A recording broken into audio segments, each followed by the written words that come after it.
And we should now be live. Good evening, everybody. I'm just going to double check that OBS is working correctly. It is good.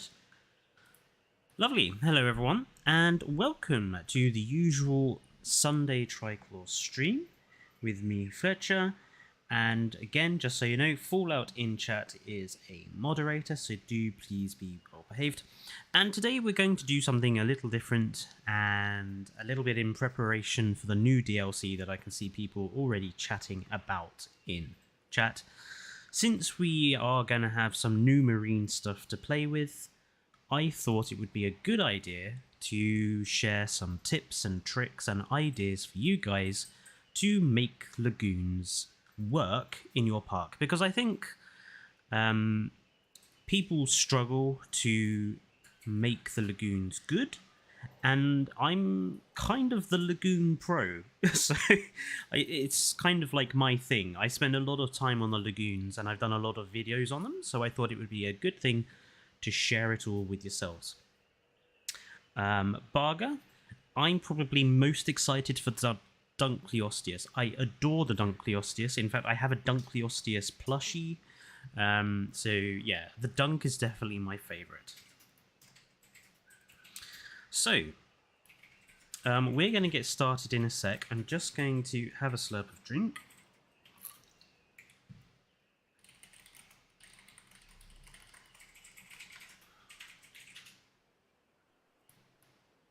Holy fuck, Fives.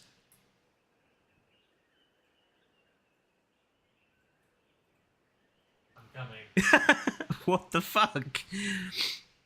Thank you very much for the donation, Fives. At the moment, I can't actually get any money from donations because Google is being a bit of a dick. So they're keeping hold of it until I prove my identity. But thank you, Fives. That's oh, Fallout, you can keep that one if I'm honest. Don't worry, you can keep that one, Fallout. But Fives, thank you very much. I do appreciate that. Not necessarily for the Bad Dragon fund, though.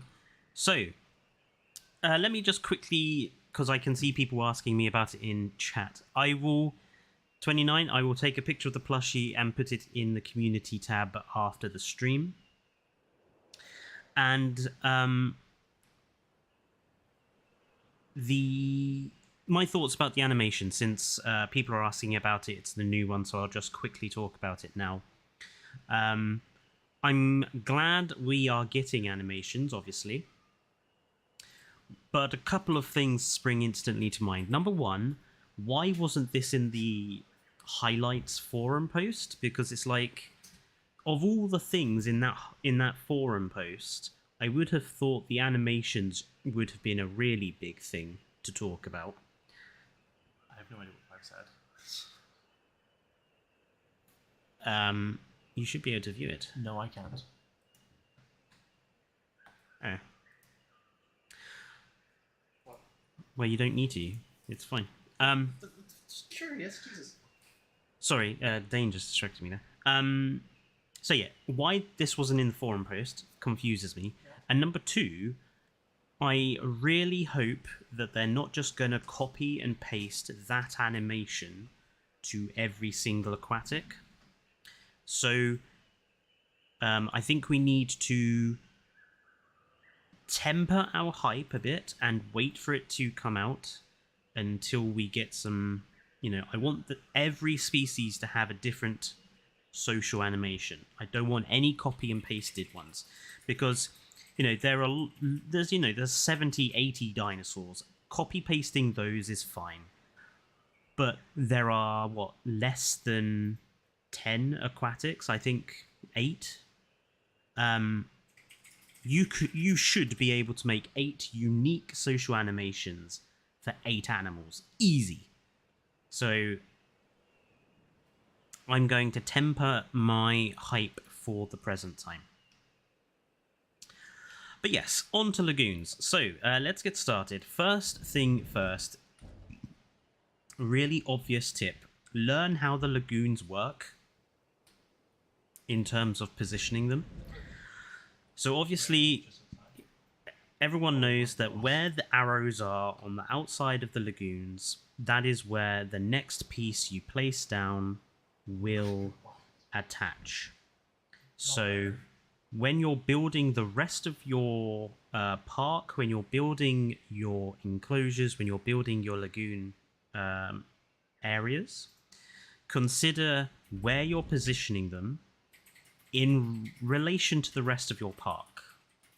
Because I think what some people do is they just place stuff haphazardly everywhere, and then they want to try and put down like a particular lagoon of a particular size, and then there's not enough room.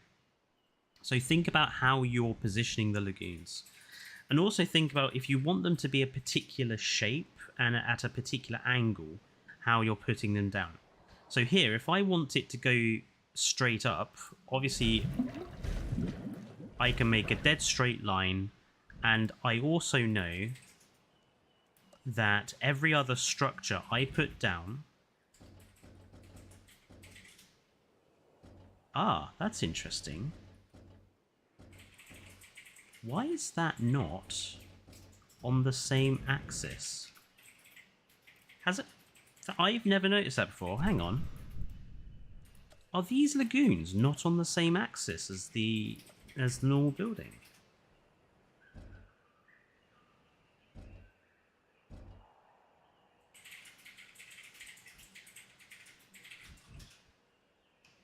That can't be the case, surely. They're not. Okay, I've never noticed that before. That none of them are on the same axis as the structures. Wow, that sucks. Why have they done that? That actually baffles me. Okay, well, in any case, you can at least use the arrow keys to... Yeah, Gojira, I didn't realise that they weren't aligned with the rest of the buildings in the game, and that is really fucking annoying. Why? Why is that not the case? But yeah, obviously, be aware of where the arrows are when you're thinking about expanding the park, and I tend to leave it in the angle snap mode. I don't usually rotate, but like if I wanted a triangle, you know, I know I can just do one quite easy. And in addition, thinking about the lagoons, think about where you're going to be positioning the lagoon structures. Every lagoon you construct, you're going to need at least two. You know for a fact you'll need at least two structures. Something to view it with, something to feed them with, at a minimum. So you should construct the lagoons with that in mind, and be aware that all of your lagoon pieces are going to snap onto where the arrows are. So if I get rid of that again, so we can see there that we know that there is an arrow about there, and if I grab, say, the feeder, it snaps onto where the arrows are. So when you're also thinking about where you're going to position, say, viewing galleries and getting the path and other buildings to it, think about where you're positioning those structures. Then think about how many lagoons you actually want. And chalk is made from the dead remains of crustaceans. You are correct, Rory. So a single lagoon piece. We'll get onto that in a second, 29. A single lagoon section, easily big enough for 4 or 5 ichthyosaurs, maybe 2 or 3 smaller plesiosaurs like Plesiosaurus, Attenborosaurus, Styxosaurus. Liplorodon, you could probably get away with 2, same for Elasmosaurus. I wouldn't put a single mosasaur or chronosaur in here, it's just not big enough, it looks a bit cramped.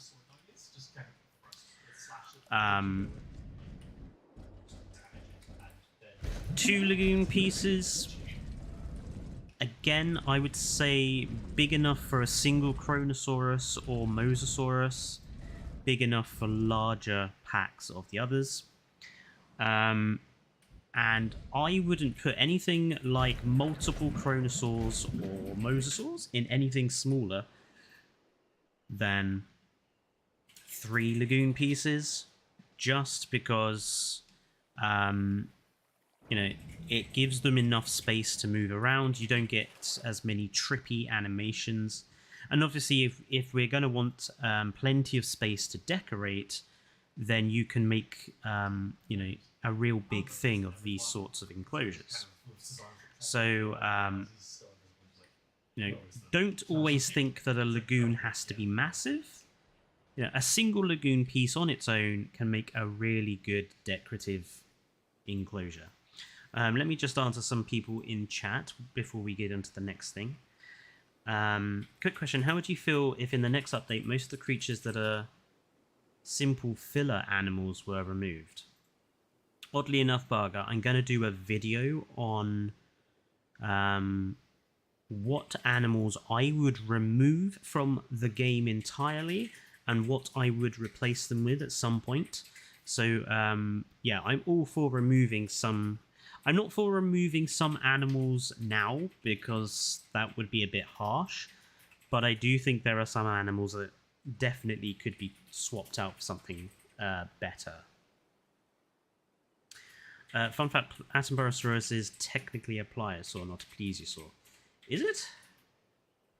It's got a long neck, and the difference between the two is the neck size generally, so...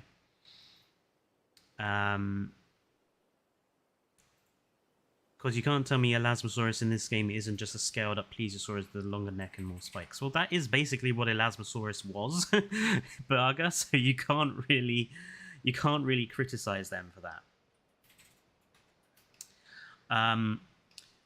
Right, so let's take our single exhibit first. Hello, Aiden, sorry. We know that we have to have at least one viewing enclosure. So let's put in a gallery. I personally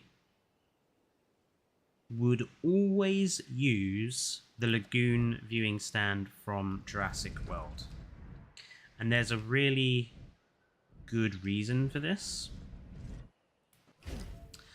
If I just connect this to an arrival point, just so that we can have a look.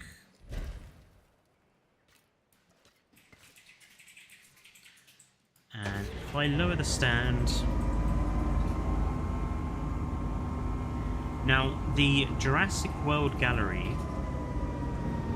is the only one where you don't have anything across the windows. If you look at all of the other galleries in-game, we'll put them all down so you can see what I mean.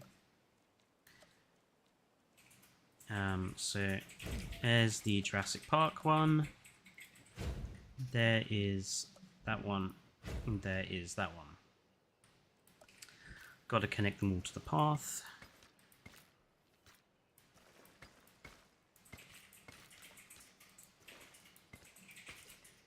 Like so.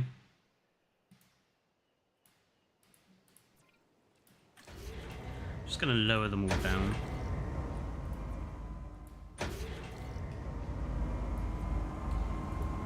So here, you can see the Jurassic Park one has those really big poles across the front.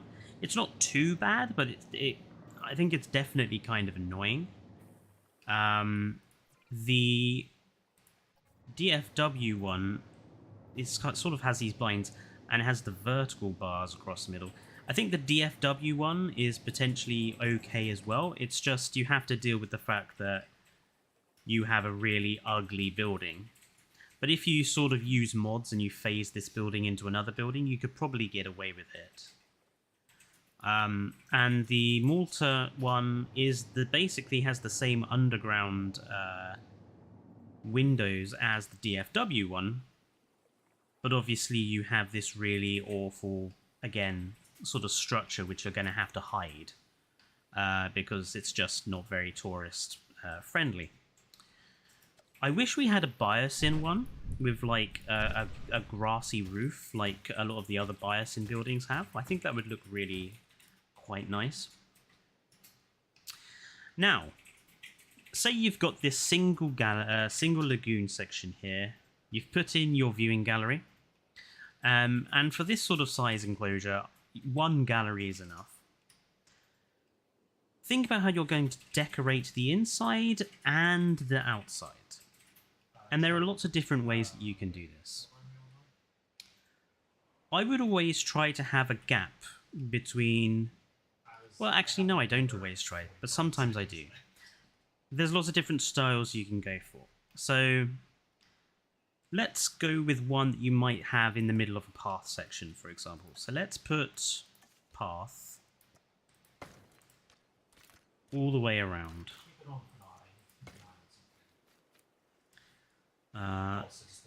Obviously, I am going to take advantage of the mods here so that I can position the path all the way around.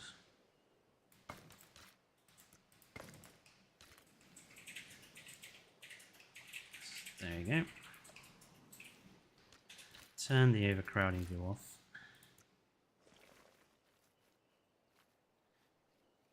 This is quite tricky to do sometimes because you have to get the angle of this right. That's looking good.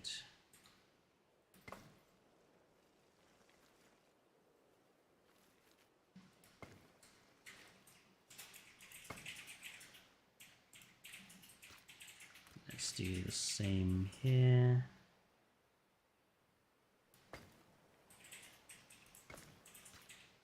There we go. So say you've got this lagoon in the middle of a path section. You're using mods so you can put the path right up to the wall. Think about then how you're going to design the outside of the top of the enclosure. And there's a few different routes you can go for. So you could want to position a feeder. Wrong menu. Sorry, I'm a bit out of sorts because I haven't played this game in a while and it's been a bit of a rough week, so bear with me. Position your feeder directly opposite the gallery. And then you have two clear sides that you can decorate. And that gives you symmetry. And symmetry is a big thing of making the lagoons look good. Now, you could place down pieces to make it sort of a stadium. So by stadiuming, I mean filling the rest of the space with tall, decorative pieces, so it looks like it's kind of enclosed at the sides. And you can make that effect bigger by placing down monorails around it. I find that these sails work quite nicely at making stadiums, or you could use the tall Jurassic pillars for a similar sort of effect. And then obviously the advantage of doing this is that you have straight sides, so you can do straight line path around the edge. You can also use those straight lines as a guide for amenity buildings, so you can position them with their backs right up against the amenity. If you don't want a stadium,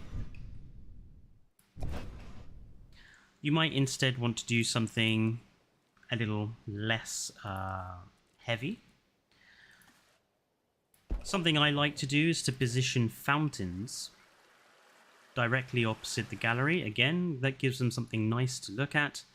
But these fountains I've always kind of interpreted as part of the lagoon's filtration system. So, you know, any enclosed space of water, like if you have a fish tank, you'll know this, you have to have a water filter to filter out algae and particulates from the water, and also to reoxygenate the water. So I've always kind of liked the idea that this fountain is part of that. And then you can put the feeders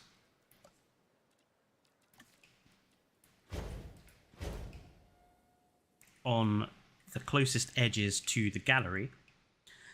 And then that means whenever they release fish, the chances are the animals are going to be within viewing distance of the gallery when you've got people down there. So basically you can make it more of a proper attraction. And I would actually just leave those two edge points there. If you're using mods, I will show you what I would do instead. If you're using mods, always put down the fish feeder first, because if you don't put down the fish feeder first, it can sometimes not work.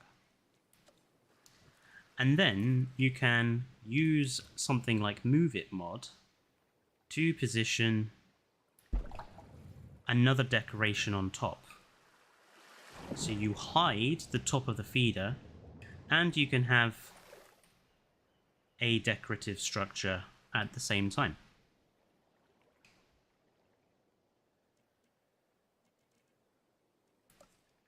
But let's try and keep it,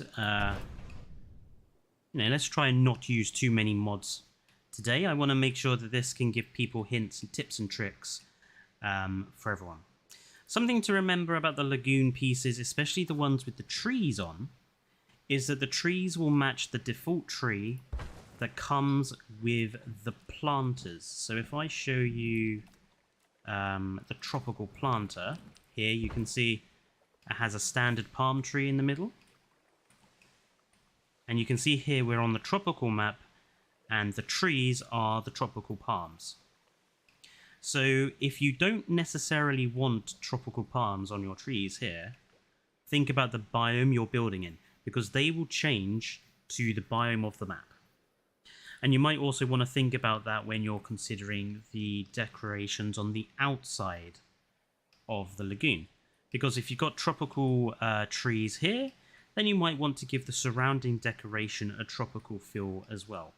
And we'll go into designing the outside of lagoons later on. When you have a really long lagoon, there's kind of two different options, I think, for making it look good. The first one is to have viewing galleries along the length, potentially on both sides, and then you can run path either side. I'll just put one in quickly, like so. And then you can have this as the centerpiece to an area of the park. Do I have a good skin for the Metri? I do. Let me just quickly bring up my dinosaur database and I shall give you one.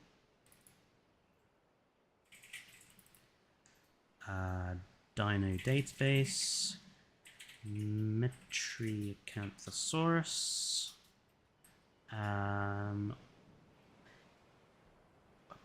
Burger, what sort of biome are you playing in? Because that will depend which skin I give you.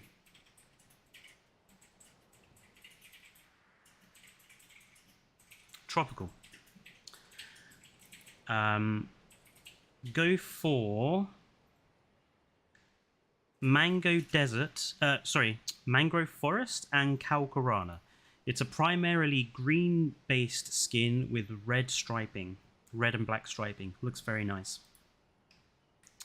But yeah, as I was saying, so if you do a lagoon like this, you can have this as the centerpiece to a large area of path, and then obviously at the ends, you can do stadiuming again, like so.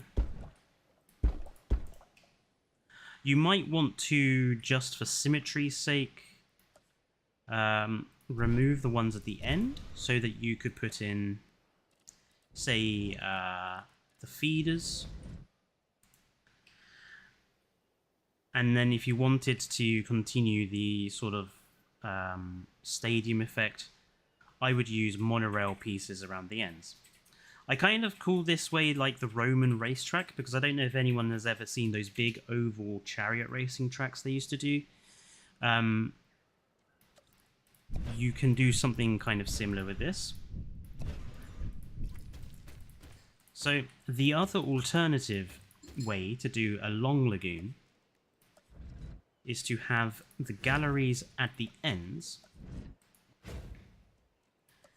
and then position your decorative pieces along the sides. I personally prefer this way, and you get that Roman racetrack feel from the outside, especially if you then remove 2 of those and replace them with fiery torches. And then you could especially grab one of the lightings systems. So trying to remember what comes with decorative lights here. We need one that's relatively tall-ish. But you could then place decorative lights at either end.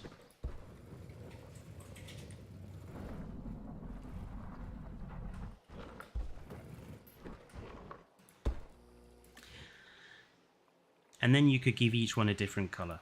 So we'll make this one the red end, and we'll make this one the blue end. And then that way you kind of get that sort of red versus blue feel.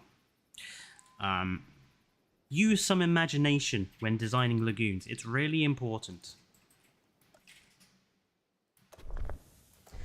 I also happen to think that this way works better if you want to put in monorail sections, because obviously monorails are... where is it? There it is. Monorails are obviously straight line.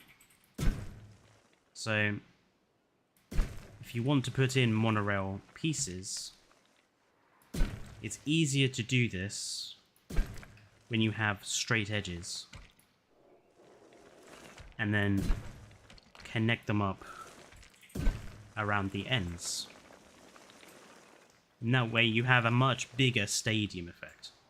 That's a very rough one. I haven't quite got the spacing correct, as you can see by that pillar, but works a lot easier with that than doing it the other way around.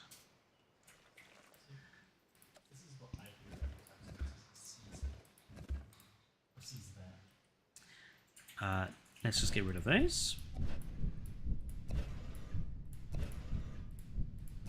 Whoops. One too many.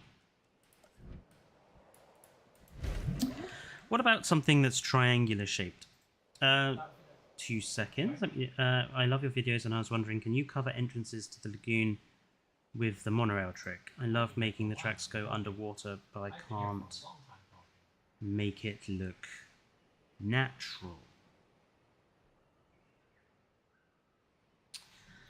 I'm assuming you mean the trick that allows you to phase them through. Let's actually tackle that for you now, before we talk about the triangular shaped area. This is going to be a little rough.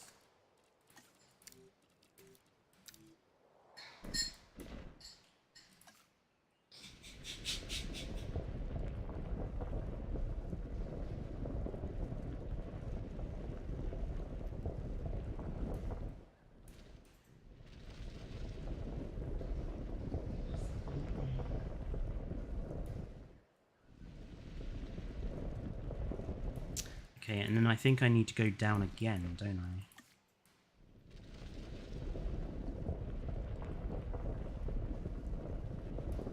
Is that deep enough, do you think?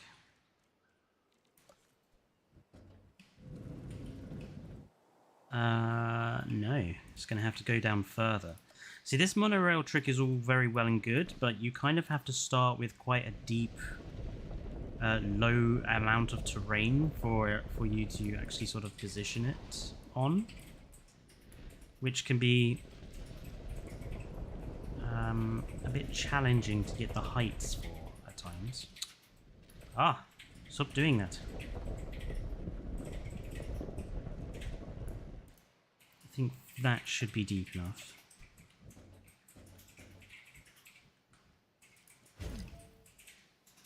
Okay. And then let's grab...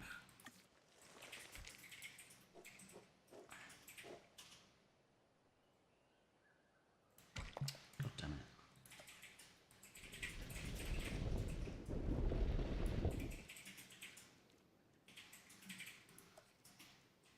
This monorail trick is very annoying to pull off at times.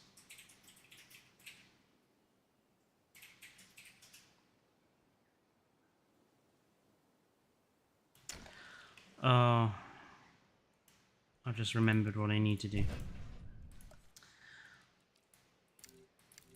Sorry, like I said, it's been a couple of weeks since I played this, so I am a tad out of practice.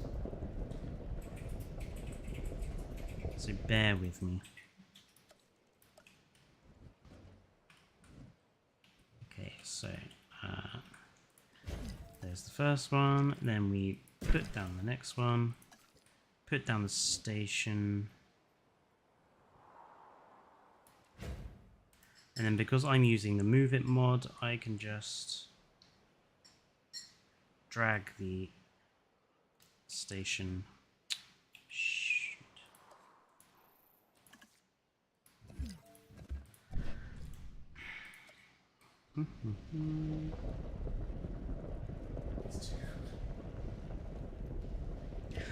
I mean, as good as this little trick is with the monorails, you lose so much space messing around with the track.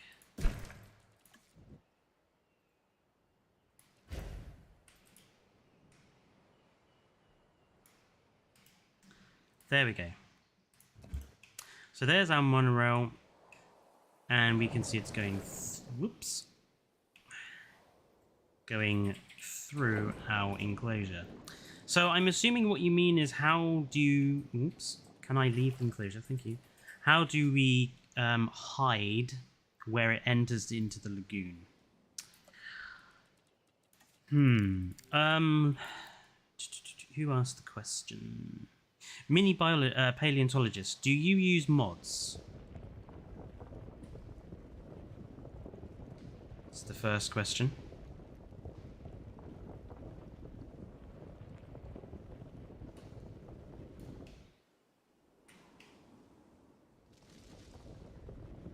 You do not. Right.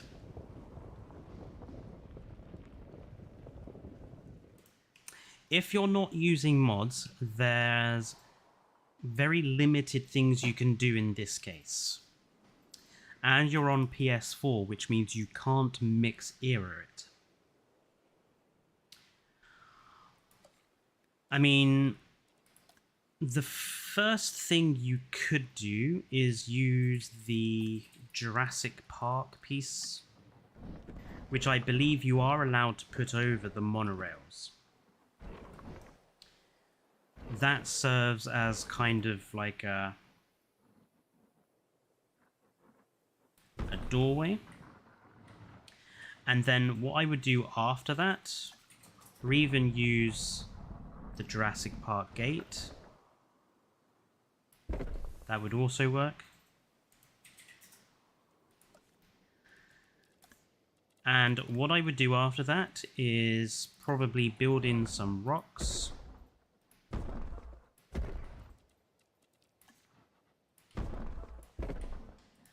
Something like that.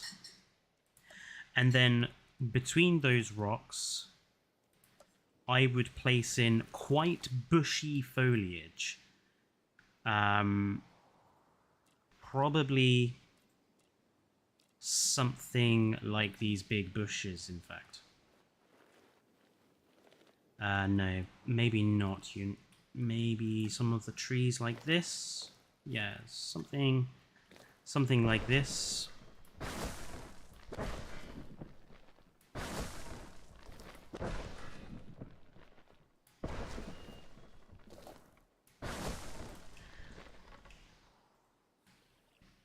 And then that way, from a distance, and remember you're looking at everything from a distance. From a distance, you can kind of camouflage the entrance.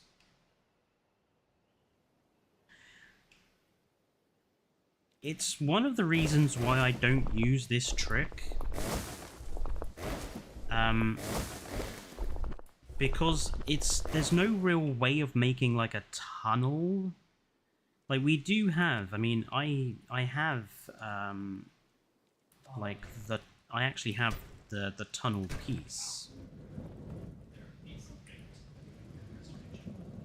which I mean you'd imagine would kind of work.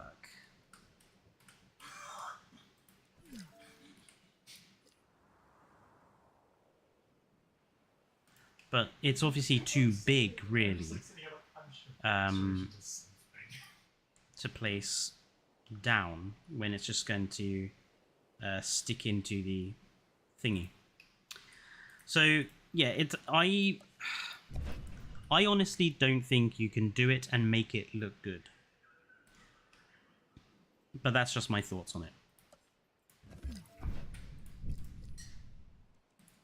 But yeah, generally plenty of foliage because foliage hides all. And actually that is a general tip I would use. Is hide imperfections in the park with foliage. If you've got like a little bit of fence that's just a little bit wonky, or you've got a bit of area that you don't, you know, just looks a bit ugly, put a few trees in, put a bush in, just hide it from view. It really helps.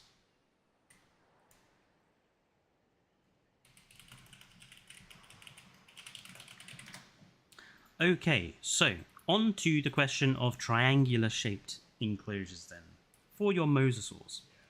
And again, there's a few different ways that you can go around the positioning of galleries. You could position galleries at the ends of the triangles. This would give you straight lines, which you can use for the placing of decorative pieces and the monorails. Alternatively, place the galleries along the straight lines on the edges.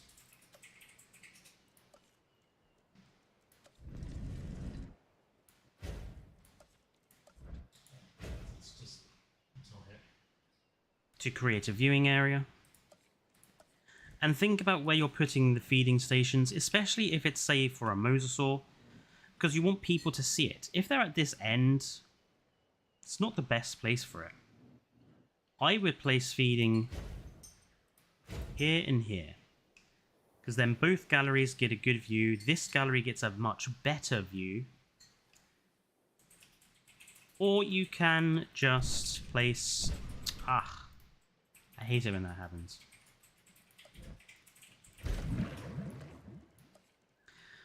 You can just place gallery and feeding station. Where is feeding station? Next to each other, so that the lagoon gallery has a really good view of that feeder.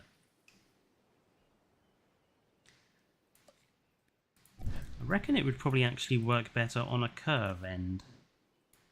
Yeah, something like that, I think, with maybe a gallery either side is probably the best way of doing it, actually, thinking about it.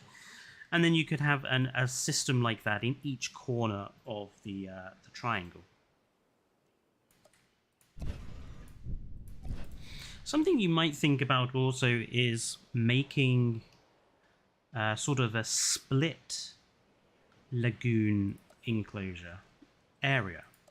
So you might want to do something like this. And you can artificially create two sort of zones to this enclosure. You can make this end all about the viewing of the dinosaur, the animal. You can put all your feeders at this end. You can put your shark feeders at this end for the mosasaur. You can make this sort of where they do the show. And at the other end, you can make this the quieter place. All animals need somewhere to get away from people. So you could make this end where you put a majority of like your lagoon decoration pieces, your coral reefs and that. Surround it with trees. So if we grab like the tree brush here.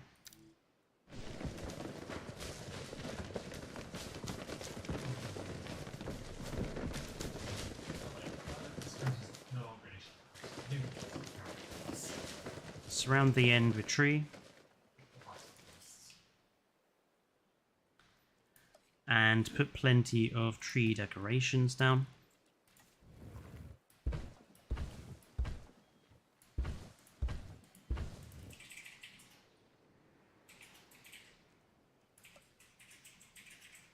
And then at this end, you might want to make it a bit more sort of tourist aimed. So you might want to have your flags and your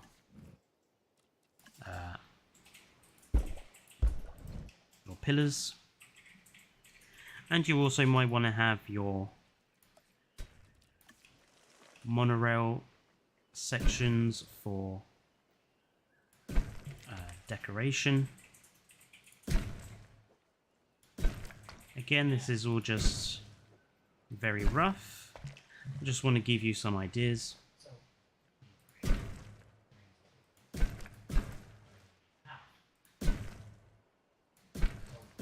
Something like that. So you have an area for the guests and an area for the animal to be away from the guests. Just for a bit of added realism.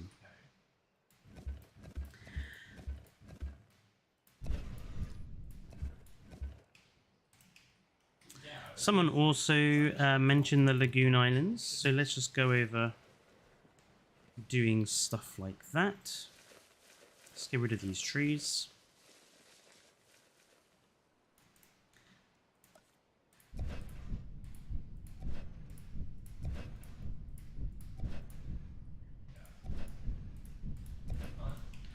Okay.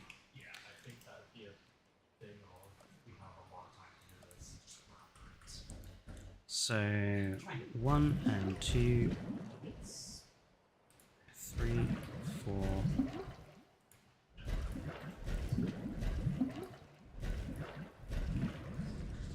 That sort of lagoon island shape works quite well because it gives you a big area in the middle to do stuff with.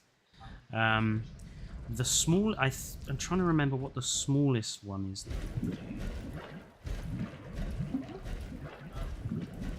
Yep. So with 6 pieces, you get a very small island. That's big enough for, say,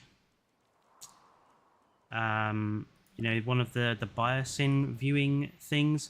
But you have to remember that at the surface, you're not going to see much. Of course, that's going to change with the Archelon at least. So you might want to be able to be doing stuff like this for the Archelon. But if you're going to do that for the Archelon, I would actually probably suggest using maybe a viewing log.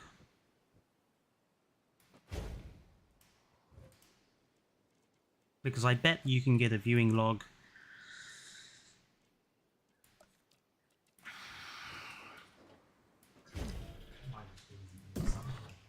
easily long enough. So you could place the viewing log here, and then you could place your let's just use a substitute.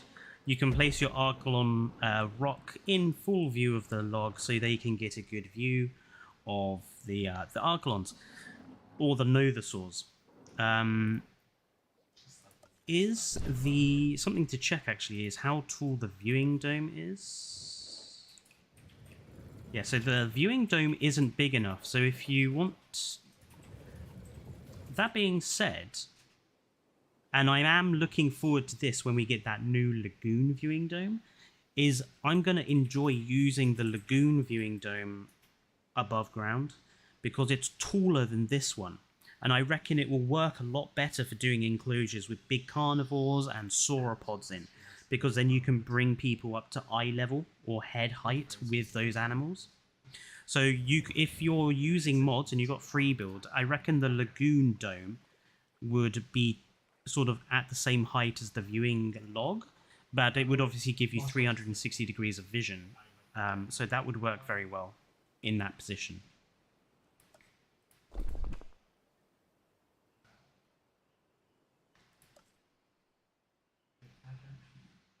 I personally wouldn't make lagoons any bigger than these. Any bigger than this, and they're too big for the animals that you have in them. And I would really think that if you're going to use lagoons of this size, you want to stick to animals that are fairly chunky, so Liplorodon, not Liplorodon, Chronosaurus, Mosasaurus, probably the Dunkleosteus would work the best in these very big enclosures. I have heard about the Lagoon socials, Mr. Smiley Face, Horror Media. Sorry, I couldn't read your name there for a second. What am I most excited for? I'm excited to see them. We've only had one so far, so I really want to watch them, you know, see them all and watch them all and see what they look like. So, returning to our single enclosure piece, we've talked about, you know, what size enclosure to use, where to put viewing galleries, where to put the external decoration. Let's try and bring it all together for this. Oh, so I'm actually going to delete the path. Here, let's start this again. So,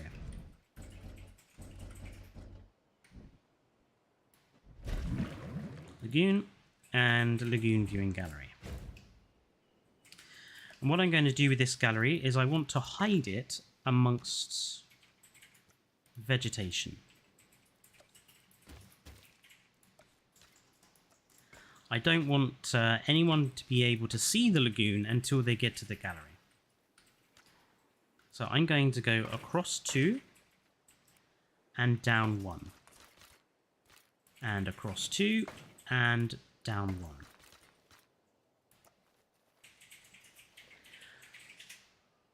And then I'm going to try and create a curved side to this. That looks okay. And what I'm actually doing here is I'm using the dirt outline of the lagoon itself to guide where I'm putting the path.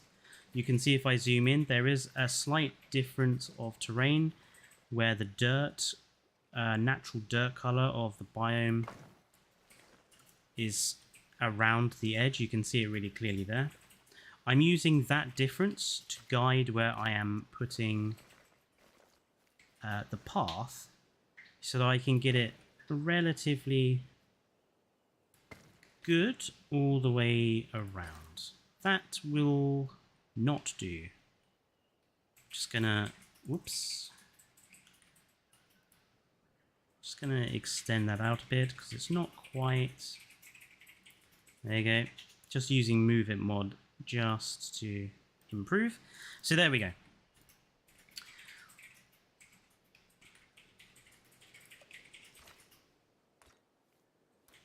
I'm going to create two edges. Again, I'm trying not to use too many mods here.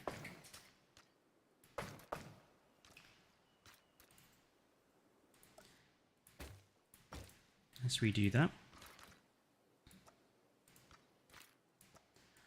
Obviously, if you're modders, you can build path right up to it or right under the viewing structure.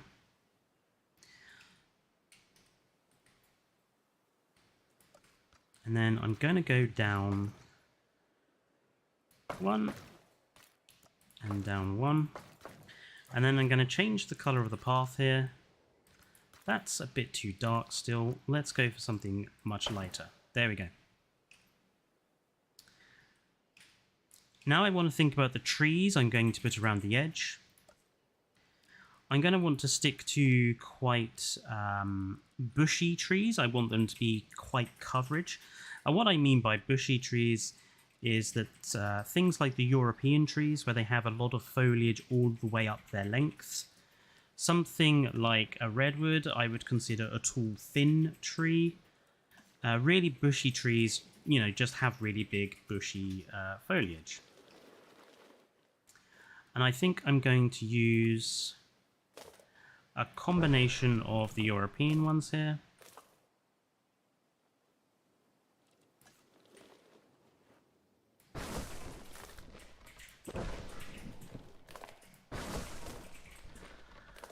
And when putting trees in, especially if you're going to do something like this,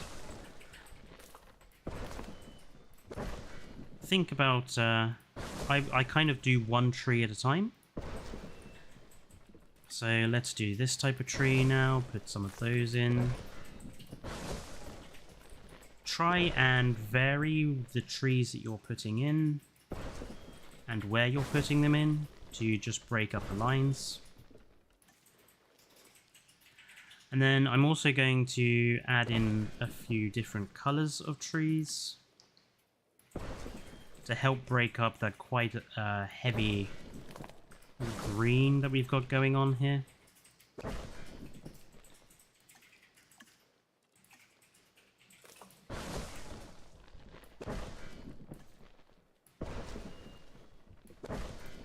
There you go. So we surrounded the lagoon with trees. We've closed it off, separated it from the space. You could do even more using wall pieces if you like, but I happen to prefer doing it with trees because it looks more natural, and I quite like the natural look for the parks. Now let's think about the food. I'm going to put a feeding station at that end. And I'm actually going to move these trees closer to it. And then around the edges, we're going to paint in a different terrain color. I really like the tropical brush set, by the way. I think it's one of the best brush sets in the game because you have sand, you have dirt, you have good rock, you have good dirt, you have good grass. So it makes it really, really easy to make good looking gardens and other foliage things. At this end, we're going to put something in just to improve this end look.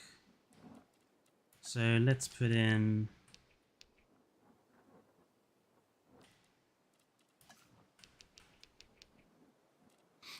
No, we'll stick with my first idea. Let's put in like the raptor mural at that end. And now thinking about the decorations for the surrounding lagoon, we're going to put in, we're going to take advantage of mods for this, and we'll put in a fountain here.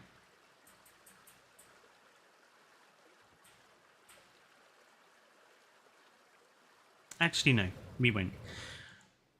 I'll make one without mods, like I was doing. So I think what we'll do is place in... Let's see...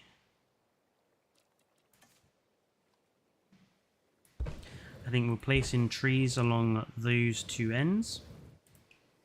And again, we'll just move the trees slightly closer. Just to bring it in a bit.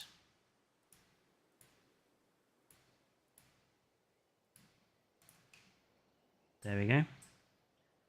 I'm going to leave these two sides empty. Now, the inside of a lagoon. You can represent a few different biomes with the inside of a lagoon, using the lagoon decoration pieces. The easiest one to do probably like a coral, an area of coral reef. I would start with the pillars, because they're your tallest section of like the coral reef. So put a couple of those in the middle, and then build your surrounding coral around it.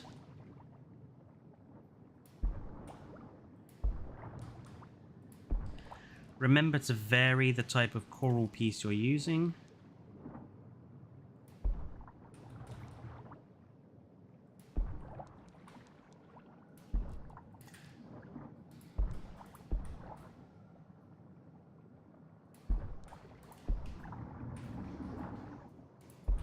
Like so. Use coral rock to shine lights deliberately at the coral.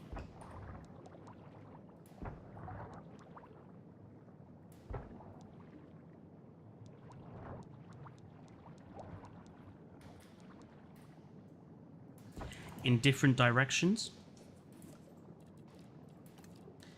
And then alter the lights of the lighting for different exotic colors. Blues, pinks, purples, greens, oranges.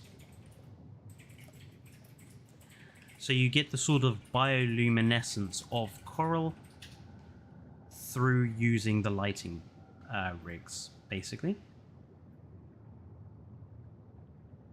Obviously, again, if you're using the free build mod, you can clip these into each other and make a much more compressed coral reef. But when it comes to decorating lagoons, I don't think you should cover the whole area. Make a focal point in the center or at the side and leave it at that. Because again, you also have to think about if it looks too cluttered, it's going to look ugly. It's also going to be a drain on your system. And the more you put down, the bigger your save file is going to get, the more your computer has to work. You're going to get slowed down.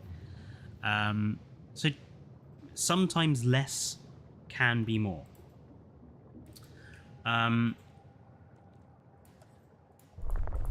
The other way of doing a coral reef, and I think this way works best if you're using mods, so we'll make full use of mods for this particular one, is to place the coral reef along the edge where the people are going to be. So start again with your tallest coral pieces.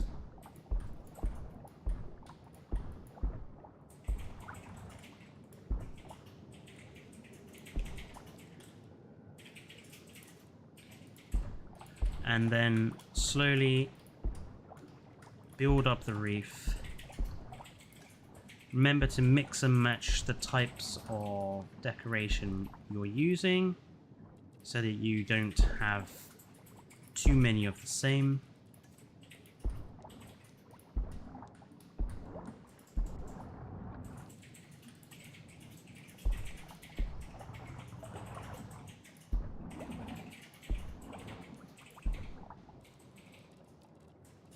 And then again, place down the lights.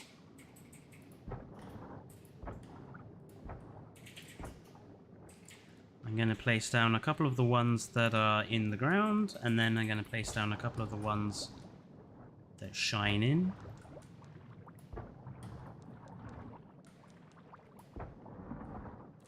And then I'm going to go around and change the colors of all of these to make them better for the reef. So we'll have a pink one there, we'll have a green one here, we'll have a pink one there, go for an orange one here, have a yellow one there, a blue one there, and another pink one there.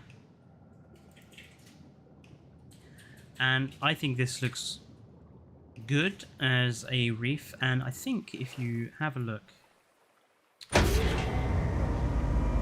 through the gallery,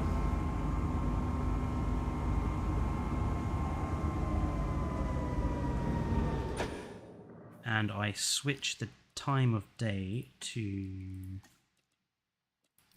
nighttime. Always, just another quick tip. Again, I see so many people building their parks only in the daytime. Switch it to nighttime and see how it looks. Really simple thing you can do. Because then you can think about where you're going to put lighting and lampposts and what colours of lights are actually... Because the lights are always on, so really dark areas in shadow will be lit up, whether it's daytime or nighttime.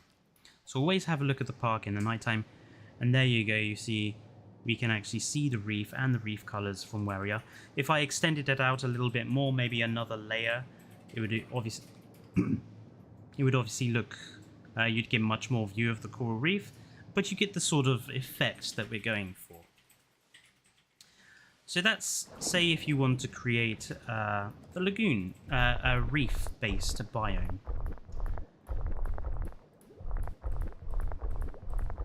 Let's just delete all these, and we'll take the next biome. I'm going to leave it in darkness so we get a better look at the lighting. And I really hope we get some brushes to decorate the bottom with as well. But because we haven't had that confirmed or anything, let's assume for the moment that they're not going to be present.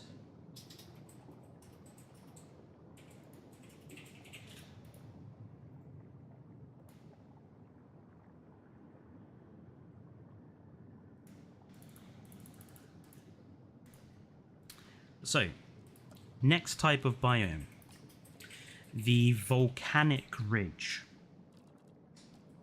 So to make the volcanic ridge, it's basically you're using two decorative types. You're using the crack with the bubbles and the thermal spires. And this works quite well if it's going across or sort of along the middle of an enclosure. Start by putting thermal spires in the middle, and then start having the crack pieces coming out from there. Now, if you're using mods again, you can phase the crack pieces into each other to make it look like a solid piece. If you're not using mods, obviously you're going to have to position them a little further apart, but the effect should be very much the same.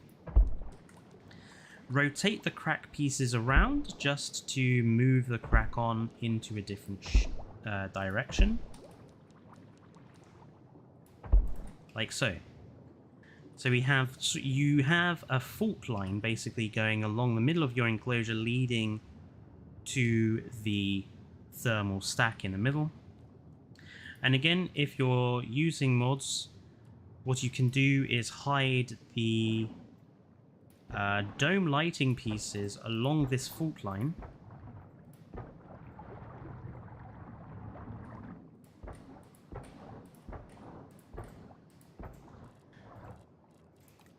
And then you can change them to mixtures of reds and oranges.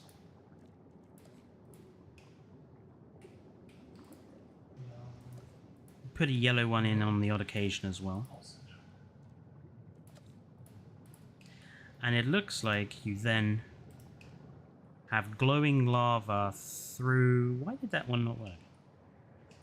The orange wasn't quite dark enough. Probably made that a bit darker, but you get the general gist. You can make it look like you've got lava underneath this fault line, which is what these thermal stacks are related to. It's really hot geothermal water coming up from the sea floor. So thermal spires and a fault line, sort of a volcanic biome, looks quite nice. But again, I think that works best if you're going to do it as a kind of across the middle of a lagoon enclosure.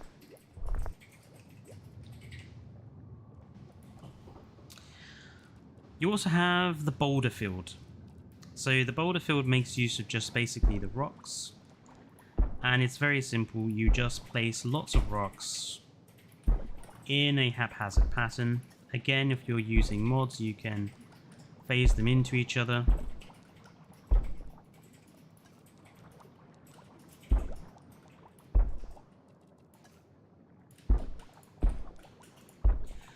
Place the occasional fault line or the occasional piece of coral.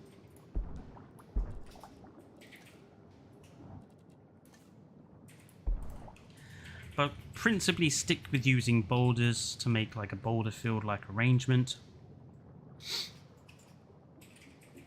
Again, very simple.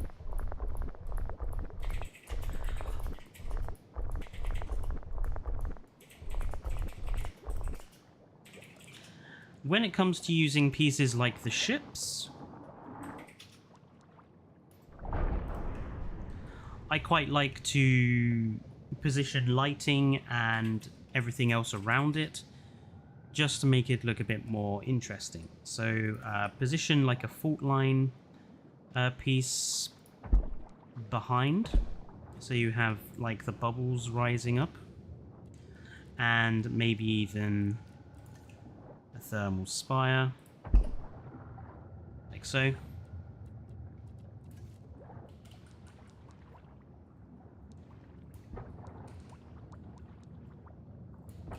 Position some lights around, a little bit of coral, a little bit of rock, and then change the color. Whoops. Change the color of these.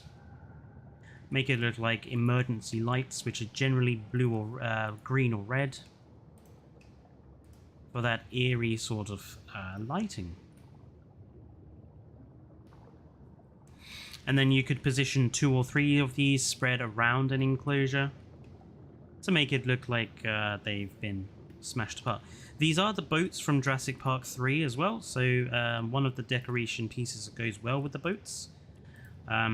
Say, switch out that boat and place down the one that's rolled over.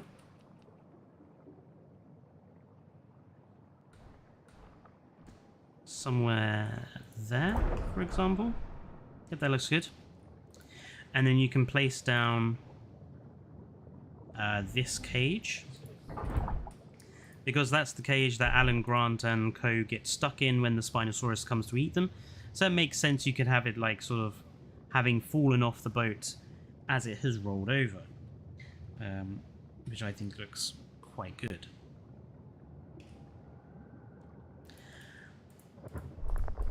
If you're using mods, of course, you can make some really impressive lagoon decorative pieces.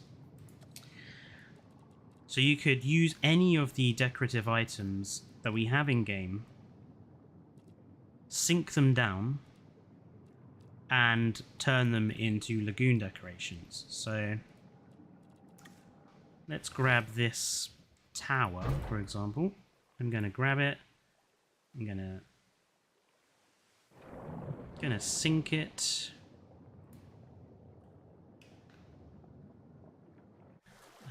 Maybe kind of want to have it at a bit of an angle. No, is it Z? Yes, something like that. So it looks like it's at a bit of an angle. And then I'm going to place down rocks and stuff around it.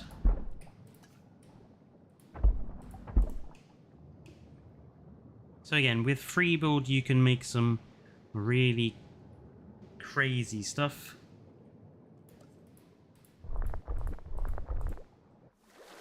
Something I like doing with really big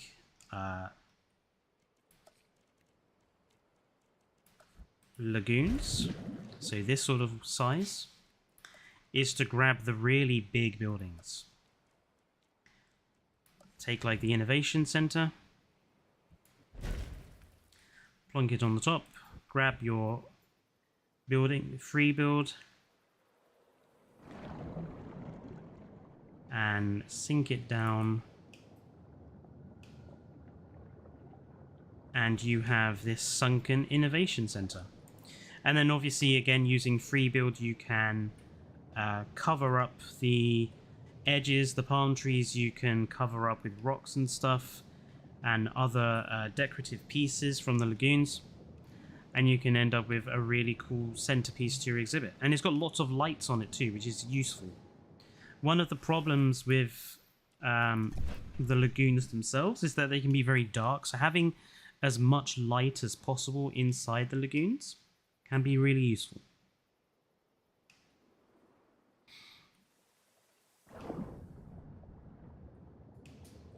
So I'm going to build just a nice little, let's see, I'm going to build like a nice little sort of coral reef-esque area in here. I'm going to use the cage there as like a centerpiece for the coral reef to build around.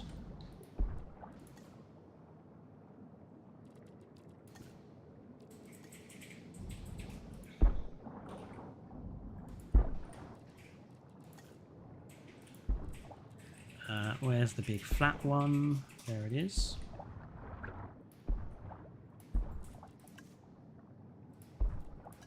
There we go. I'll just put a fault line there. That's good.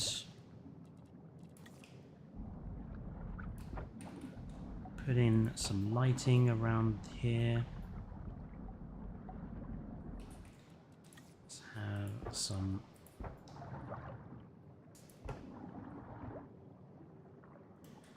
change the color of the lighting.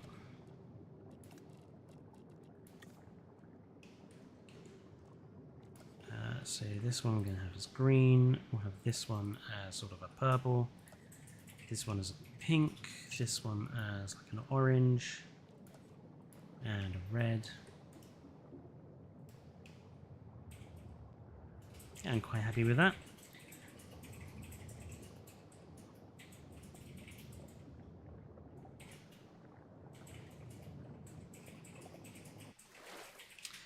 And then obviously the last thing to think about when you're designing good looking lagoon enclosures is obviously the animals. So let's grab our lagoon hatchery.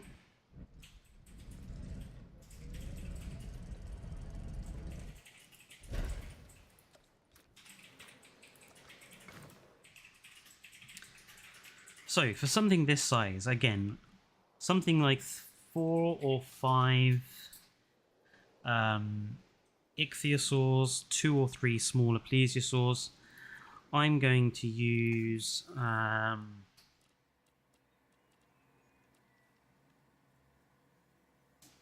going to use plesiosaurus here. I'm just going to randomize the skins because it's not important for this.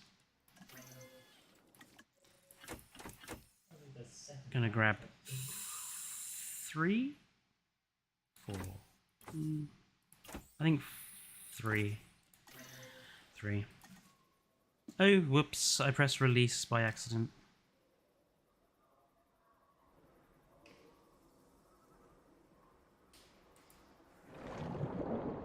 Whoopsie daisy.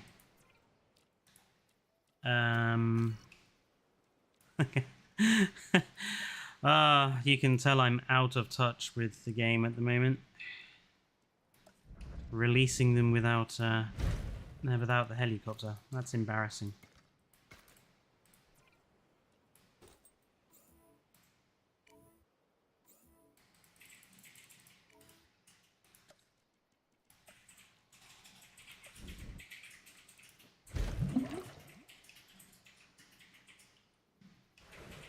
There we go. I'm just going to use Move It mod to move them into the right enclosure.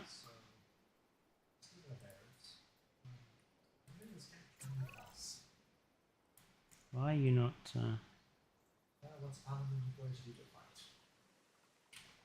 Why is it not letting me move them with Move It mod? That's strange.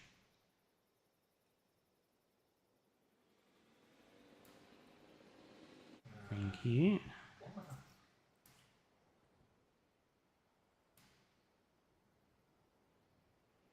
Yep, got them all. Oops. So there's our lovely plesiosaurs in here. And again, yeah, I think three probably works for something of this size. It's not too overcrowded. I mean, you could probably get away with putting a few ichthyosaurs in here as well. Let's just grab like 2 or 3 of them.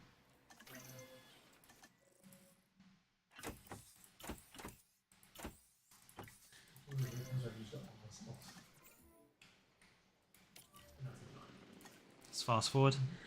Hello, Horror Media. Oh, it's Caleb with a new name. Okay.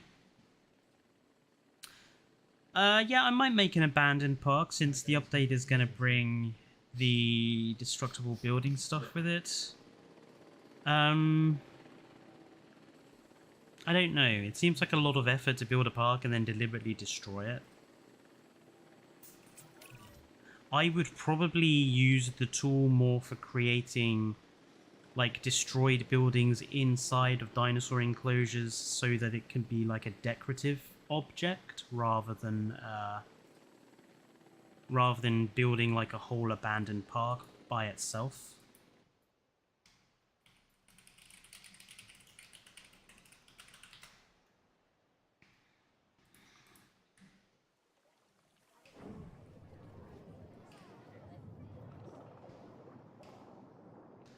So there we go, we got, 3 plesiosaurs in here, 2 ichthyosaurs. It doesn't look overcrowded. We got a nice little coral reef exhibit in the middle. And they've got a good view of everything.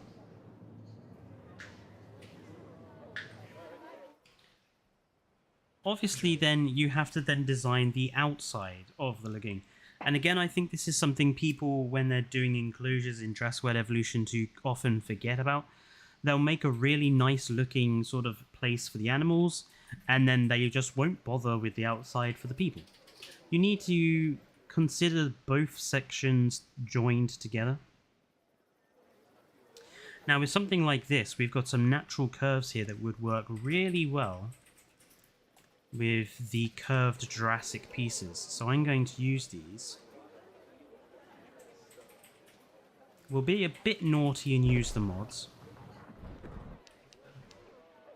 So we're going to put the pieces sort of there and there. So we've got 2 nice curved ends.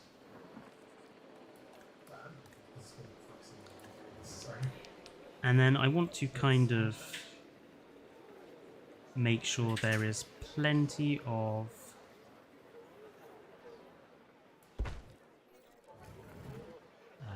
vegetation here.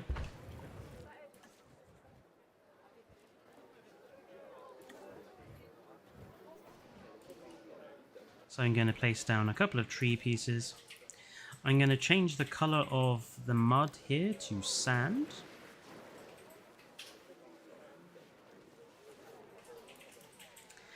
And then I'm going to place down some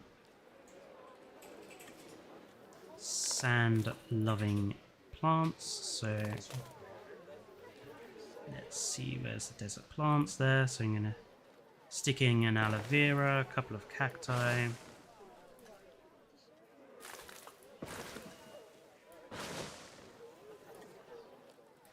A couple of shore palms.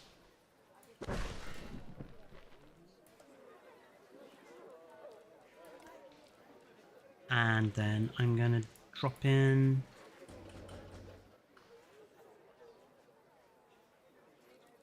something to improve this. Let's go with the big old fire pillar.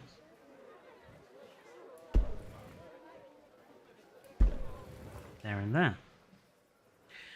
This edge here I'm going to turn into seating.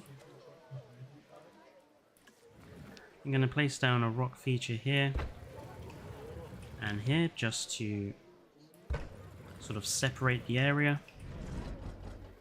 And then we're going to place down 3 seating areas. There we are.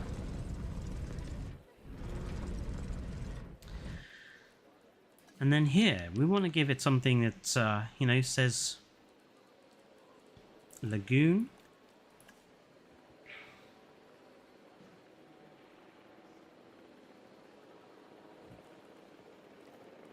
So we could use water features, but what I'm going to show you, we're going to be quite heavy on the mods, and I'm going to show you what I like to do using a combination of the statue mods and free build. This is the closest person. So start by placing fountains down.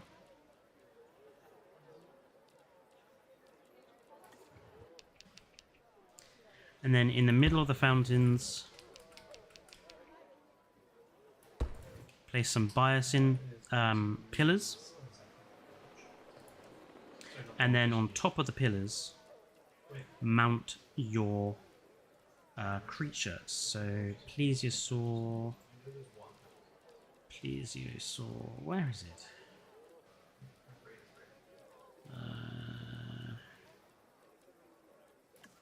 Plesiosaurus. So there's 1 and 2. Yeah, which is yeah, the one I was using was fish.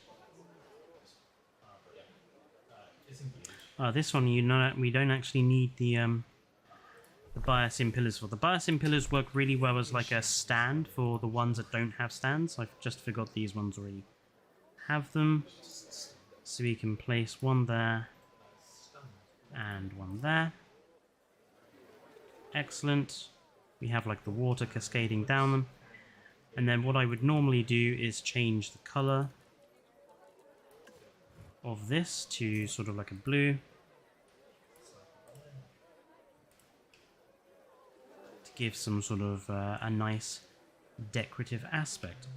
Probably looking at the angle that these plesiosaur statues are at, you'd probably want to alter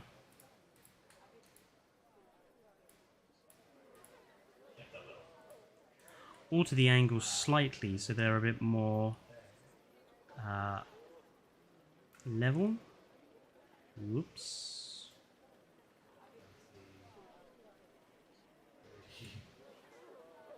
Something like that.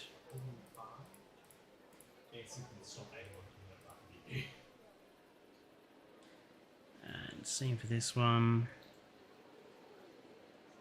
Something like that. That looks better.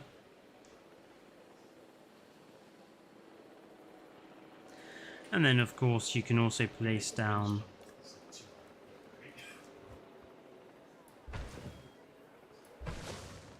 some trees just to go with the tropical feel that we're going with the place. Could even place down, where is the Jurassic Park pieces? I can never remember where they are. Could even place down, the wall is a bit big, as is that, but you could put down like the gate here, but actually I kind of think it looks better without it. So we have the whole thing themed, coral with the trees, go for a tropical feel, and we've got the tropical feel around the outside as well.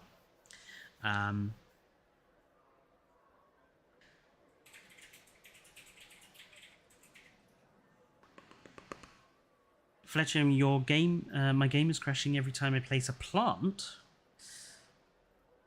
The expanded foliage brushes mod I don't think is entirely optimized, or it isn't working yet. I cannot remember.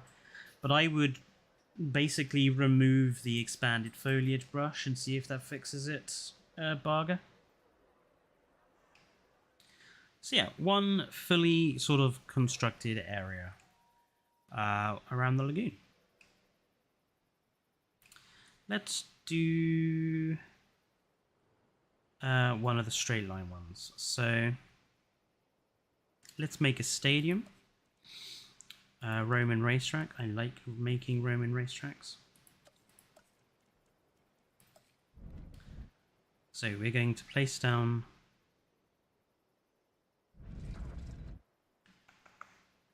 let's think. Yep. I'm going to place the galleries at the ends.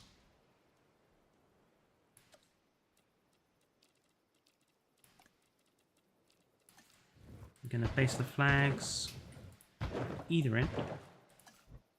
I'm going to place the flaming pillars. And then in the middle, we're also going to have pillars. So one there. And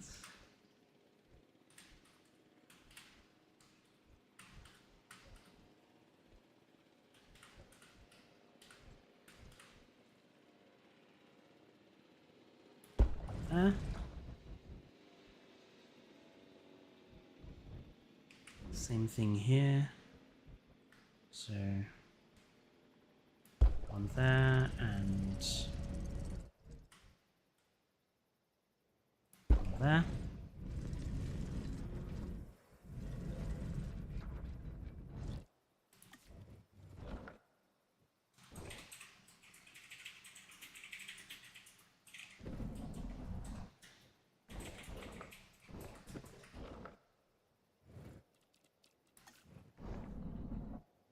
Going to place trees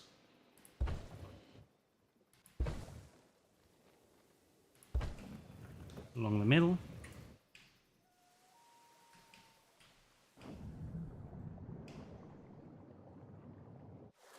Doesn't matter if it looks a little bizarre on the waterline. I'm just doing this roughly, just so you guys can see what you can kind of do. And yeah, I think he means statues. And then we are going to place down some monorail pieces, ice and dry.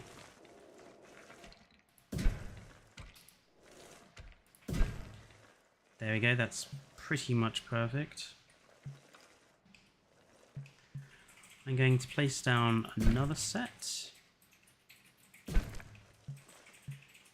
Just because I happen to think that one edge looks a bit strange,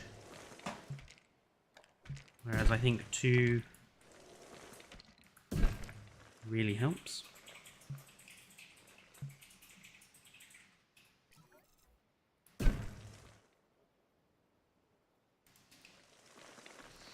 There we go.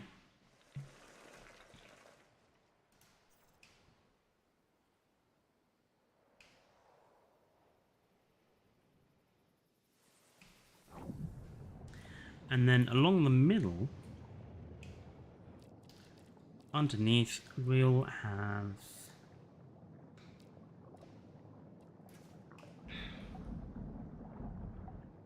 we'll go for the volcanic biome.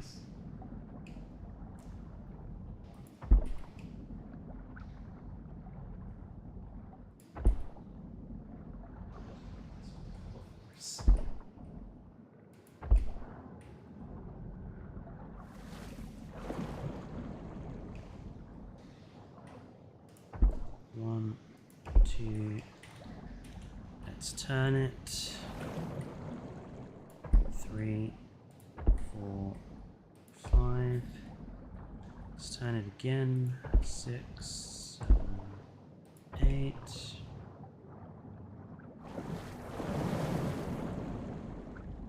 Let's put a couple more here.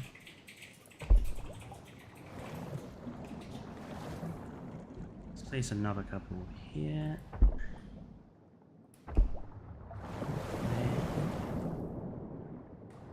Kind of a similar length. I think this one could do with a couple more. And then let's grab the thermal spires.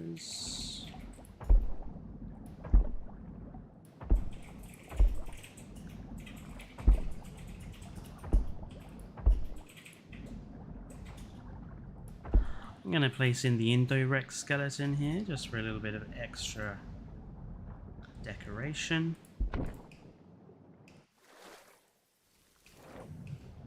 And I think I'm going to place down one of the boats as well. We'll go with that one. Again, for a little bit of extra decoration.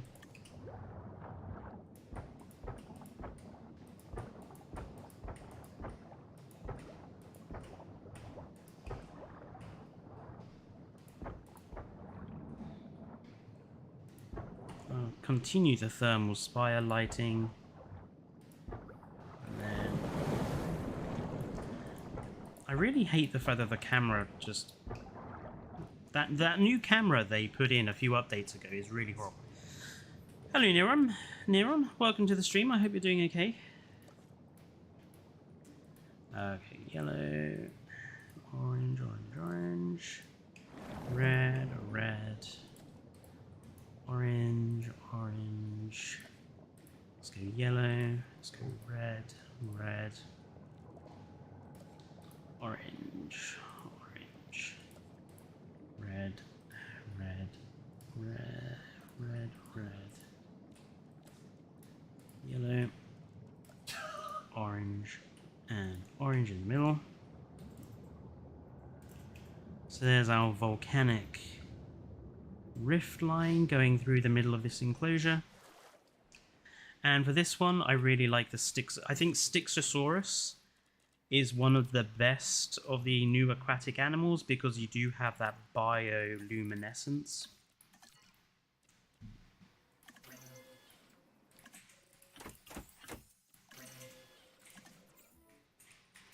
And for an enclosure this big, I happen to think a plesiosaur that sort of size, you could probably get away with having 6, maybe 7. Without it looking too crowded. I've just realised I've forgotten to put fish feeders in.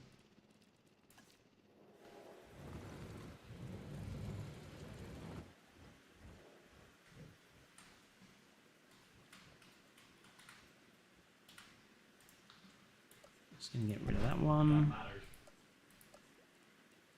Put in a feeder. Put the pillars back over it.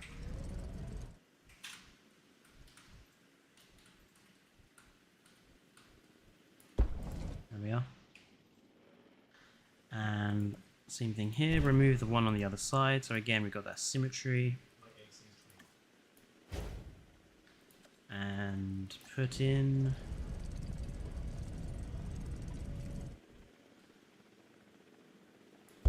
pillars.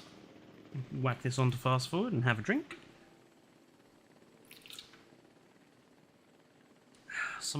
Replace Notho with Meg. Right, okay. I'm going to... the Meg issue. I do not understand why people are so desperate for what is essentially just a shark. The Megalodon is just a shark. Just a 15-meter long great white shark. That's all it is. Yeah. And I don't personally think that's very interesting. Exactly, Barger. In fact, me and the Triglaw House were talking about this the other day, and I literally said to them, all Frontier would do is take the great white model from the shark feeder, make it bigger, and give it a better looking skin, and that's all they would do, because it's the easiest and quickest and laziest way of them doing it. Personally, I think Nothosaurus, I think Dunkleosteus, I think the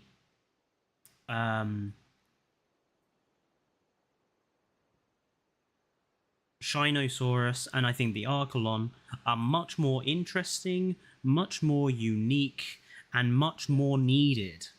Because Archelon and Shinosaurus give us two quite gentle, family-friendly animals.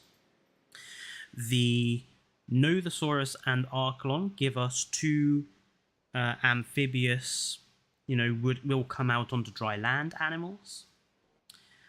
The Nothosaurus and the Shinosaurus give us two Triassic period animals, so it's good for Triassic representation. And Dunkleosteus gives us the oldest animal in game and is undoubtedly one of the most famous and most unique animals, because placoderms, which are what the Dunkleosteus is, it's an armored fish. The placoderms, they don't exist anymore. They didn't exist after the Devonian period, so we don't have them anymore. So it's utterly unique. We have sharks today. I don't want sharks in my lagoon. I want something that's unique, that's truly different.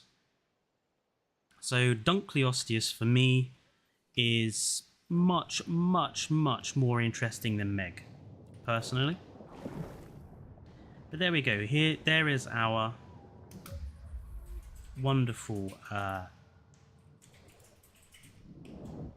Styxosaurus, and if I can just grab this guy.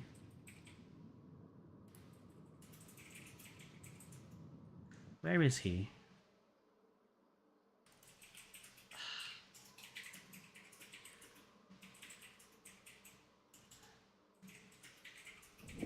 I think Kyodenic really needs to work on his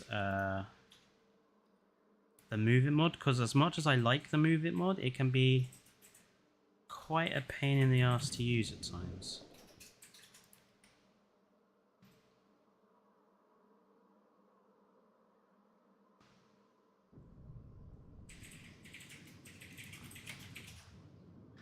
There we go. There is our Styx. Oh, that's a screenshot.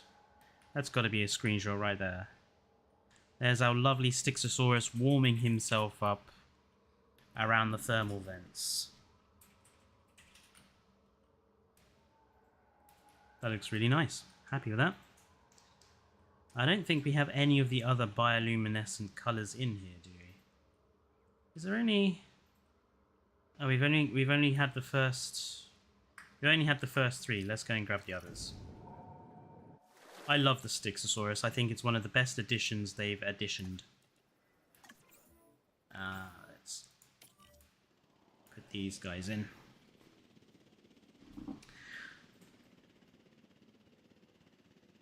So the dunk is supposed to be... So the most recent study they did on the Dunkleosteus is they decided it should look more like a piranha, so be short and fat. The problem I have with that is that it doesn't look correct, and there are no big carnivorous fish that have that body shape. There are small carnivorous fish with that body shape, the piranha, essentially. But all the big carnivorous fish, even tuna, they're torpedo-shaped. So personally, I think I prefer the Dunkleosteus model that's long and got the proper torpedo shape, because to me, it doesn't just look nicer from an aesthetic point of view, it looks like an animal I can actually imagine being a carnivorous hunter, rather than a short, stubby animal. I also happen to think you have to think about the fact that this thing has an armoured head, and if you have a very short body and a very fat head, you're naturally going to more easily sort of flip.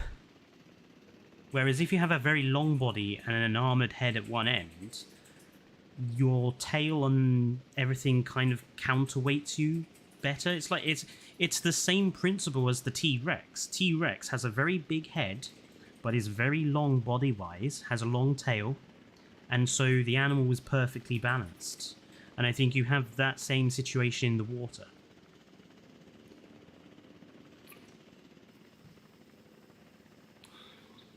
But that's just my 2 cents. I'm not a paleontologist, I'm not a scientist. But for me, Dunkleosteus will always be long, shark-like.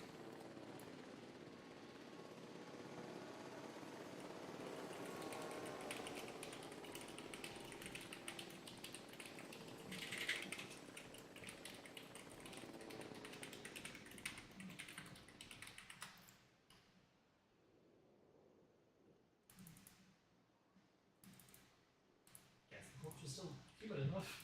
Yeah, Dunk needs a long body to balance its head and allow for maneuverability. And again, I think something that other people kind of forget is this is only a study. It's only based on maths. It's only based on theory. And I think if evolution, if things like the duckbill platypus or the hippo or the bumblebee or the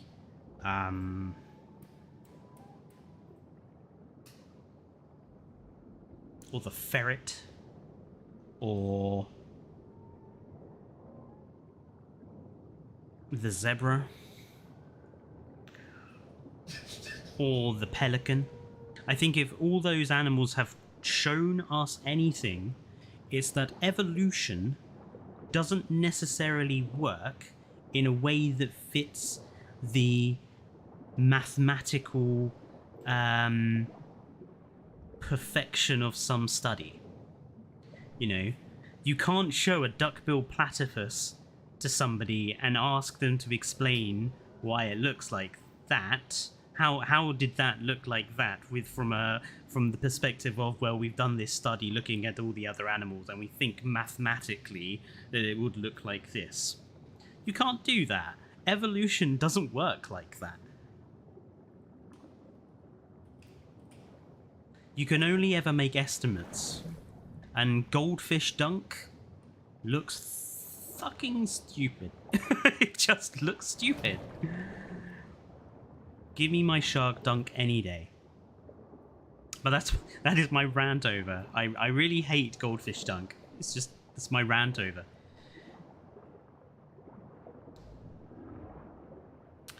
Well, if anything, the dunk debate is nothing compared to Jack Horner's T-Rex is a giant buzzard.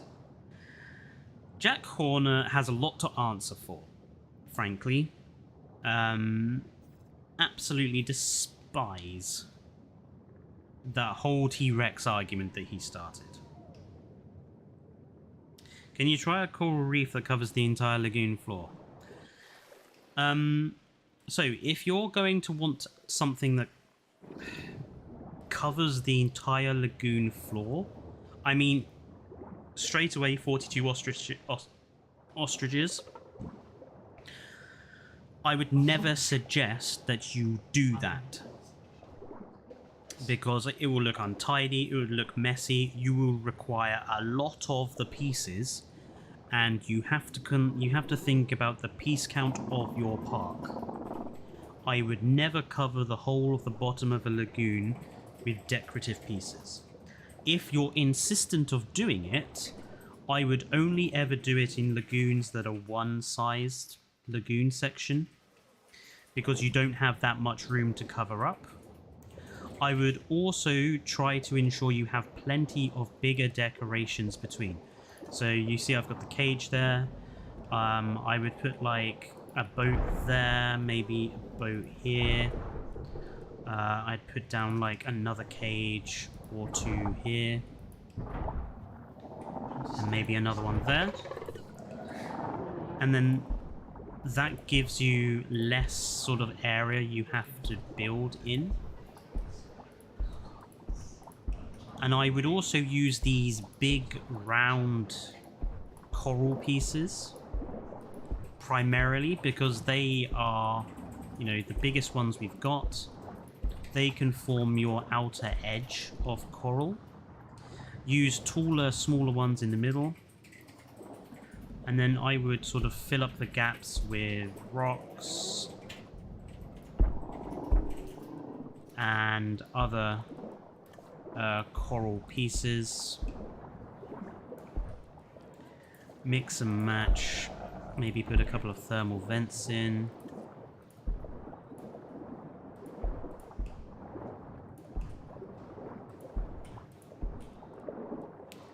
Let's put in another couple of rocks here. Let's put rocks in there. And then obviously we want to put in some lighting.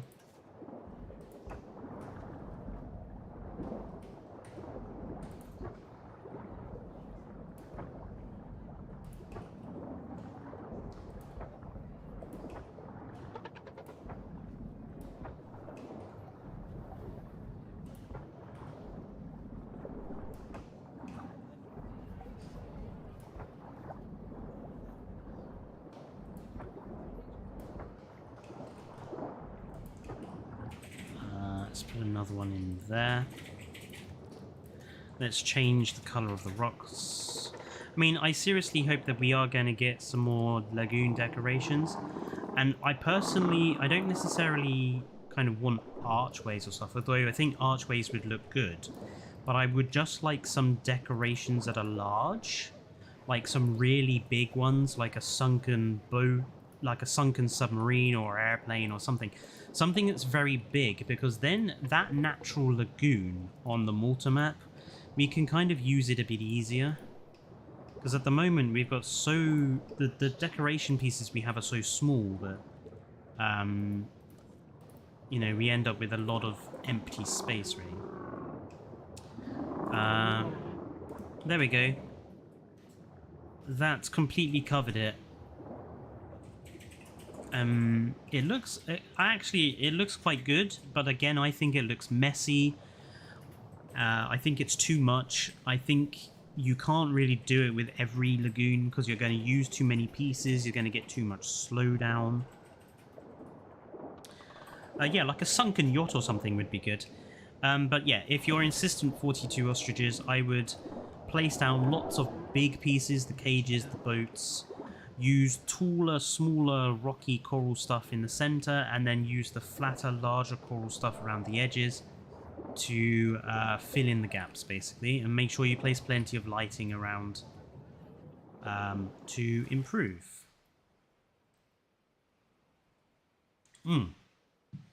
So, let's round up. Let me just turn this back to daytime.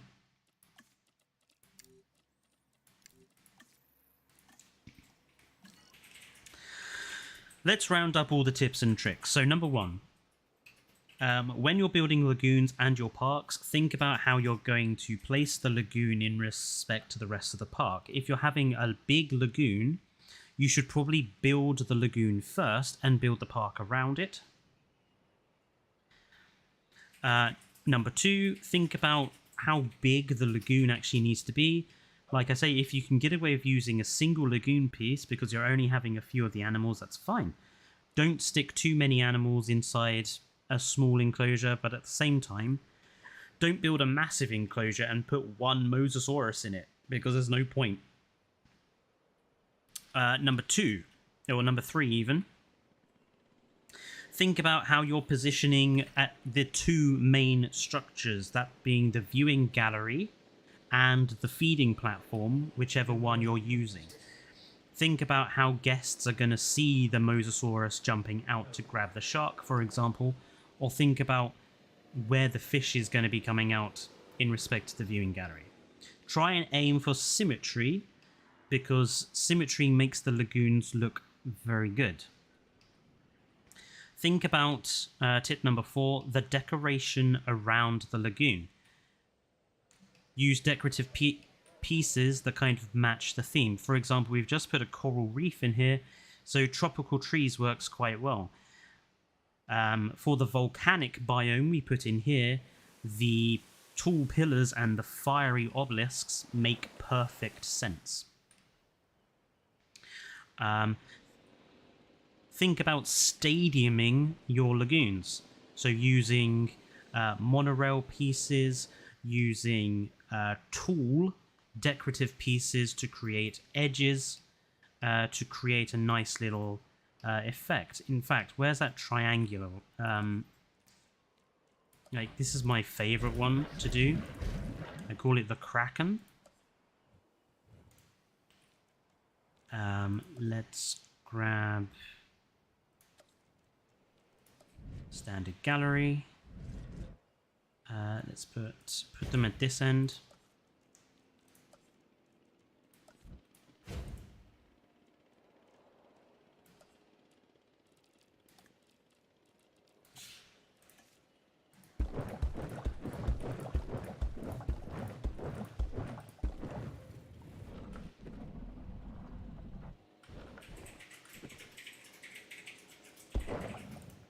So I call that like the Kraken gallery because all these, all the tall fins sticking up remind me of like the Kraken teeth from that scene in Pirates of the Caribbean 3. I really like doing that. But yeah, think about the stadium-like effect, or think about hiding the lagoon from guests so it's not so obvious, surrounded by trees or other pieces. If you're using mods, you could also try things like covering them with the domes, although the domes are smaller than the lagoons, so it might not be 100% perfect. And I think there are some mods that add roofing pieces. There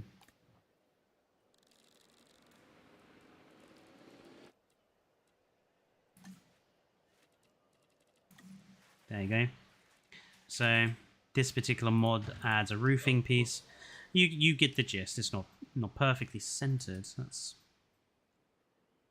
slightly frustrating, but you get the idea.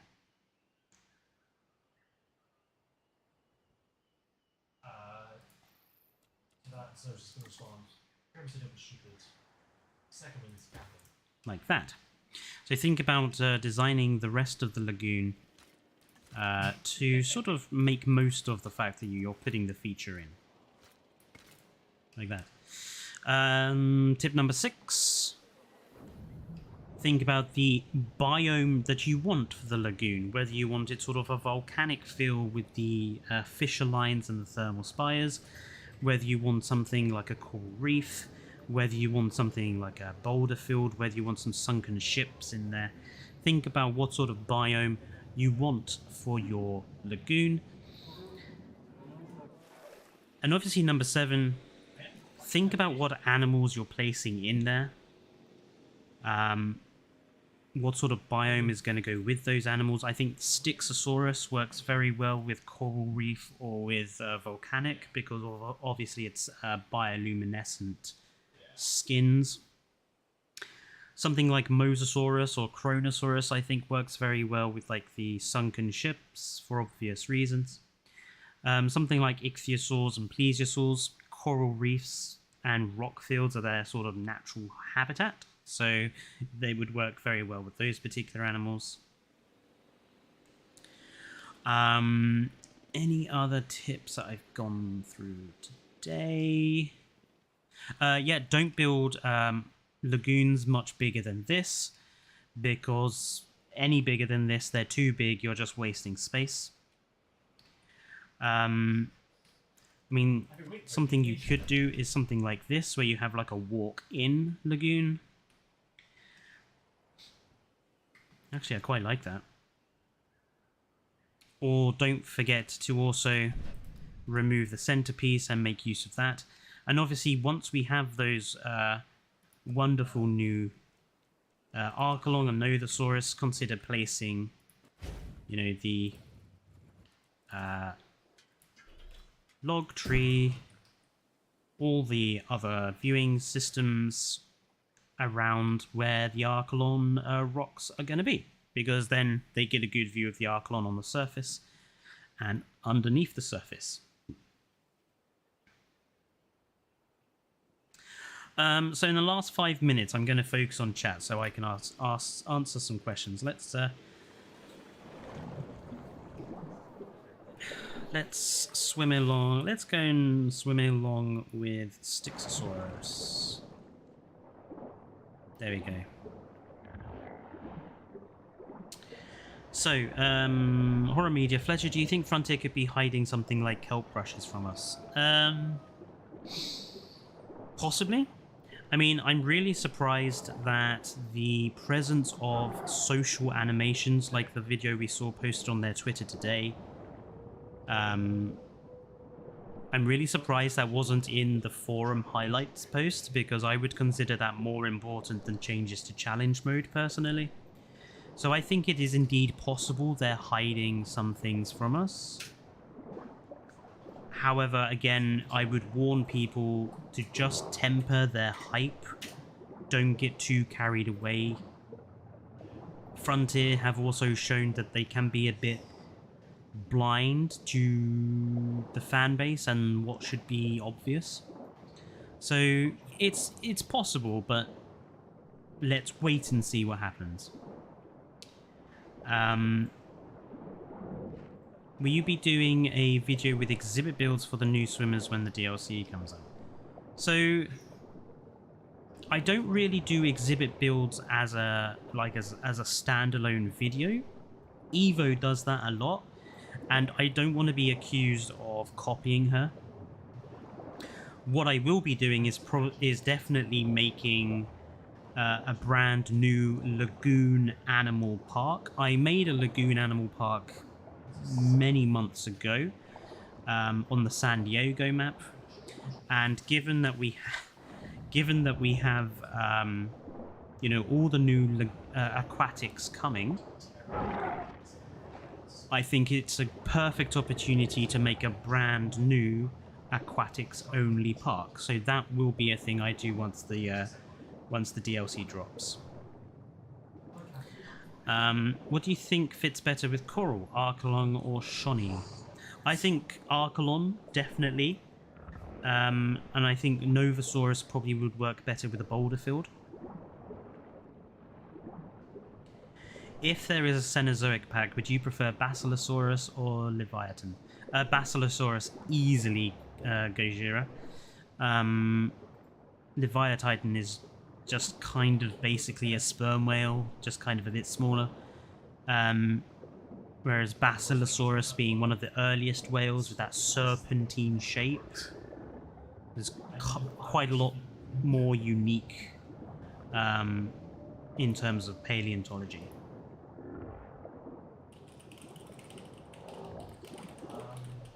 Let's say yes. If it wasn't the fact I didn't have an action, I'd do it myself. Yeah. Totally. Any other questions people want to ask? I have, just as a minor part, I really love this coloration on the Styxosaurus. This is the Svalbard, which has this lovely sky blue body color. Yeah, very good. I think it's beautiful. Svalbard, definitely a good skin option for the Styxo, and works really well with the blue glow in the dark skin. Just a little thing there for you. Do you think it's a good idea for me to build an aquarium for the new species in the park? I mean, definitely. What do you think a Paleozoic expansion would have?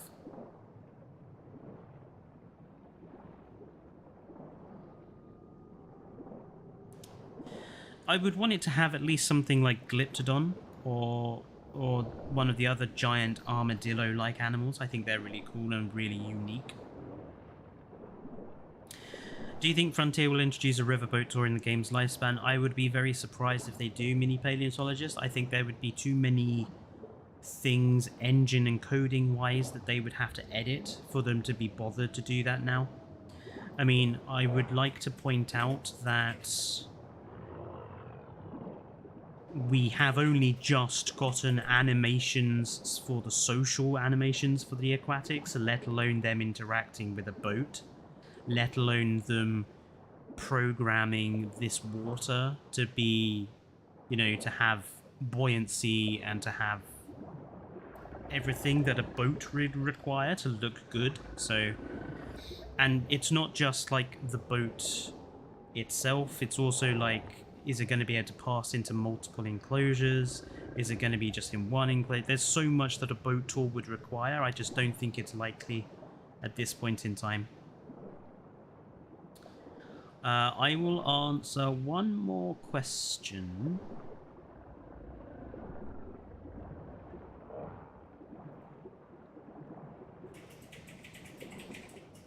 I will answer Gajira's question. What attractions would you like to see? I want to see a aerial tour of some description.